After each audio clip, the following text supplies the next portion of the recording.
Kamukha ko yung AI pero parang mas pogi ako in person. Alam niyo po, nais kong ipaalam sa inyo na tuwang-tuwa po ako nung napanood ko ang video na ito na ginawa ni Mindblown AI Official.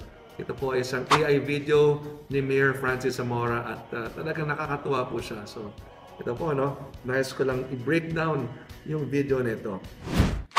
Life of Francis Zamora, Mayor of San Juan City. So ito po, nagsimula siya nung ako po'y bata pa, nung naglalaro pa ako ng basketball. So yan, galing Hindi ko lang paano nilalaman to, pero sabi niya, high school player 1993. Pagkatapos naman yan, ay college champion noong 1999. Of course, bahagi po tayo ng back-to-back UAAP Championship teams ng De La Salle University noong 1998 at 1999. At pagkatapos yan, PBA Draft Day 2001. Ito, madalas ko lang nakwento nga po ito na tayo po ay na-draft ng Santa Lucia Realtors ng 2001 under Coach Norman Black. Sabi po ni Coach Norman Black to, mag-practice lang daw po ako with them at maghintay ng isang trade kung saan iti-trade na nila yung isang player para ipirma ko sa kontrata. At hindi po nangyari ang pagpirma ng kontrata na yan. Ako po ay bumalik sa PPL. Next, finding his purpose, 2003. So pagkatapos nga ng bahagi ng aking buhay na tayo po ay naglalaro talaga ng serious basketball. Decision po tayong magpatuloy ng pag-aaral. So after graduating from De La Salle University in 1999, with a degree in psychology in 2003, tayo ay pumunta po sa New York University at nagtapos ng isang program in business and entrepreneurship. So ito yung finding his purpose kasi doon ko na-realize na after basketball, marami pa mga bagay na pwede akong gawin sa aking buhay. So first campaign, 2007. After studying in New York University in 2003, the next year po, 2004, pagbalik ko ay election year at ginawa ko ang bagay na ginagawa ko dati nung bata pa ako at yan po ang pangangampanya para sa aking ama na during that time po ay tumatakbo for re-election as congressman of the city of San Juan. Ang pangangampanya ng 2004 po ang nagbukas ng aking isipan na sabi ko sa sarili ko, sa tingin ko, magiging epektibong lingkod publiko ko. So, the first campaign ay noong 2007 for the position of City Councilor kung saan tayo po ay nanalo.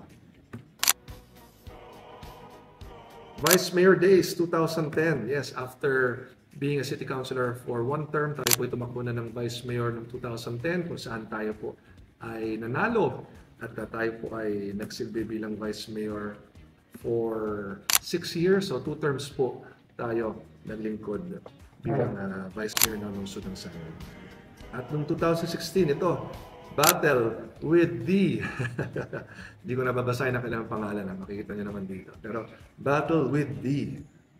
So, ito yung nakaraang administrasyon dito sa San Juan. At ito naman po ay isang karanasan na nagpatibay ng aking dibdib.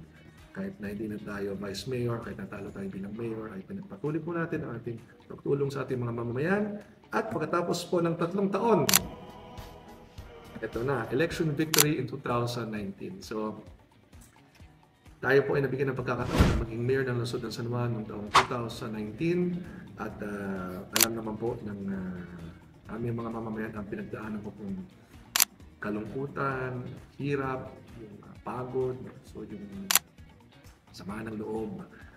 So, talagang pinagsumikapan po natin ay pagpatuloy ating pinaglalaban noon at in the end, tayo po ay nabiyahan ng isang pagkapanalo. Nagtiwala po ang mga mamamayan ng lungsod ng San Juan sa atin. After 18 years, nagpapasalamat ako na hindi ako nakapag-PBA.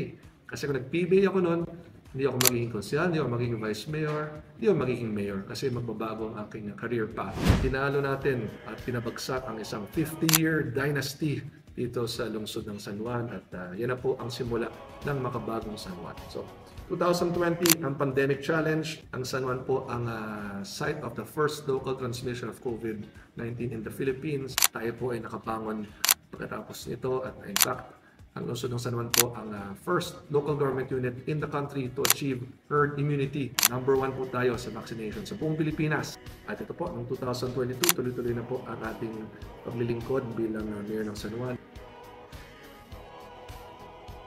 2024, facing allegations, naku po, alam niyo naman ang ating mga katunggali, mga nasa Senado, kaya madalas po tayo pinapag-initan, pinapagtulungan, at ano-anong mga aligasyon po ang binabato po sa atin, ngunit nasasagot naman po natin ang lahat ng iyan. At nakita naman po natin ngayon ay tuloy-tuloy lang po ang pag-unlad po ng lungsod ng San Juan, at hindi lamang po tayo mayor ng lungsod ng San Juan, tayo po ay kasalukuyang National President ng League of Cities of the Philippines, at ganoon din po tayo kasalukuyang Metro Manila Council President.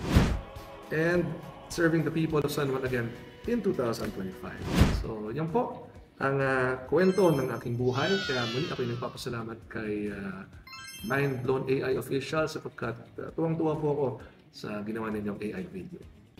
Kamukha ko yung AI pero parang mas pogi ako in person.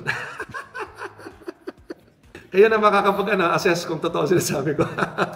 Pero ang pogi ng AI, sa isang tingin nga, talagang malaking porsyento yung similarity ng itsura ng AI at saka yung tunay na itsura ko.